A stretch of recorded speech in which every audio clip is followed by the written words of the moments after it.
Lena clutched her son Noah's tiny hand as they rushed through the crowded airport, her heart pounding beneath her thrift store blouse.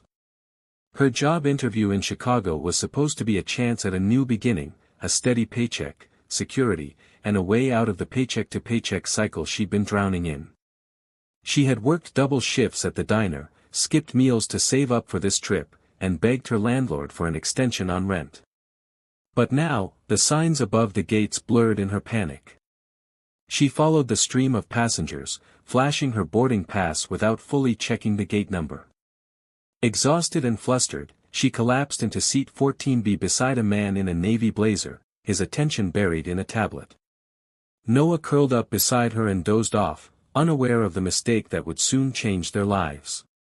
It wasn't until the plane ascended and the pilot announced they were bound for San Francisco, not Chicago, that Lena's world tilted.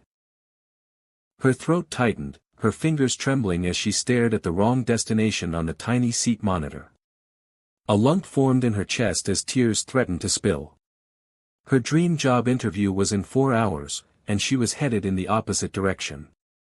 Panic seized her, and she muttered under her breath, "No, no, no." That's when the man beside her noticed. He glanced over and offered a tissue with a calm voice. "Tough day." Embarrassed but too broken to pretend, Lena nodded. "I got on the wrong flight. I was supposed to go to Chicago, for a job interview. I can't afford to fix this." She hadn't meant to say that out loud, but her defenses had cracked. The man, whose name was David, didn't blink. Instead, he smiled gently and asked about her son, listened intently, and even gave Noah a pair of pilot wings the flight attendant had handed him. There was something disarming about him, not pitying, but present. By the time the plane landed, Lena didn't know what shocked her more. Her own accidental flight or David's parting words. "I think I can help." "Don't worry, Lena, you're not alone anymore." Lena stepped off the plane with Noah still clinging sleepily to her hip, unsure of what came next. The weight of her mistake pressed down on her like a storm cloud, but beside her stood David, calm, confident, and surprisingly warm. He guided her toward a waiting black car she hadn't noticed. "I called ahead," he said simply. "Let's get you both somewhere safe to stay tonight." Lena hesitated. She wasn't used to kindness without strings. "Why are you doing this?" she asked, her voice cracking with exhaustion. David looked at her for a moment before replying. "Because I know what it's like to be lost at the worst possible time. And because you look like someone who deserves a break." She didn't know what to say to that. She just nodded. The hotel they arrived at was like something out of a movie, gold fixtures, marble floors, and a receptionist who greeted David by name. He handed over a keycard and turned to her. "You'll have everything you need for the night. Room service is covered. Get some rest. We'll talk in the morning." The suite was bigger than her entire apartment. Noah ran straight to the window, marveling at the skyline. Lena collapsed onto the bed, tears finally slipping down her cheeks, tears of confusion, relief, and disbelief. David, meanwhile, returned to his penthouse across town, but for the first time in years, he didn't feel alone. Something about Lena stirred something buried beneath his layers of success, something human, something real. He spent the evening pacing, not thinking about mergers or meetings, but about the courage it took for a single mom to chase a job with no safety net. The next morning, over breakfast in the hotel lobby, David handed Lena a printed itinerary, her flight to Chicago rebooked, transportation arranged. "You didn't have to," she began, but he stopped her gently. "Consider it a loan, not a gift. Pay it forward when you can." Alongside the flight details, he slid an envelope across the table. "Just in case it helps," he added. Lena opened it once she boarded the plane and gasped. Inside was a handwritten recommendation to one of Chicago's top firms, signed personally by David Reese, CEO of Daxtech. She had no idea who he really was. But fate clearly did. Lena stood outside the towering glass building in downtown Chicago, her hands damp with nerves. She'd barely slept, her mind replaying David's unexpected kindness and the weight of the envelope now clutched tightly in her purse. The receptionist took one look at the letter and immediately dialed an internal number. Moments later, Lena was ushered into a sleek conference room, where a panel of executives waited. The hiring manager, a sharp-eyed woman named Elaine, skimmed the letter, then looked up in disbelief. "You have a personal recommendation from David Reese?" Lena blinked. I didn't know he was important. He just helped me when I needed it." That honesty, paired with Lena's raw determination, set the tone for the entire interview. She didn't come with an impressive degree or polished resume, but her resilience, her intelligence, and her heart spoke louder than any credential ever could. By the time the interview ended, Elaine leaned forward with a rare smile.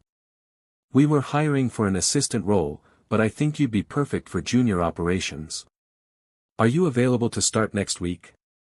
Lena nodded, stunned. She walked out of the building feeling like she was floating. For the first time in years, she felt like life wasn't just surviving, it was beginning.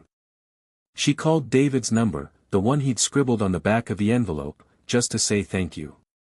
It went to voicemail, so she left a simple message: "I got the job. I don't know how to thank you. I won't waste this." Back in San Francisco, David sat in another boardroom, surrounded by stock reports and profit margins. Yet his thoughts kept drifting to Lena. He hadn't intended to get involved, he rarely let anyone close, but something about her had stayed with him. That evening, he opened his mail and found a small, handwritten thank you card. "Because of you, I'm no longer afraid of tomorrow. You gave me back my hope. Forever grateful, Lena." David held the card for a long moment. Then, without thinking twice, he booked a flight to Chicago. He told himself it was for business, to check on a branch office. But deep down, he knew the truth: he was chasing something more than spreadsheets. Something he thought he'd never find again. Lena was settling into her new job faster than she thought possible. Each morning, she walked into the office with a quiet determination that made people take notice. Though she still wore second-hand shoes and carried her worn-out purse, she carried herself with dignity. Her ideas were sharp, her work ethic unmatched, and her kindness contagious. She stayed late, asked questions, and always found time to help others. What she didn't know was that David Reese had been keeping tabs from afar, not as a CEO, but as someone who had come to genuinely care. One morning, the office buzzed with whispers. The CEO was visiting. Lena didn't connect the dots until she stepped into the conference room, and saw him. Her breath caught. "David," she whispered. He smiled. "Just checking in on my investment," he said playfully. After the meeting, they walked outside for coffee. There was no pretense. Lena laughed more than she had in months, and David looked at her the way no one ever had, with admiration, not pity.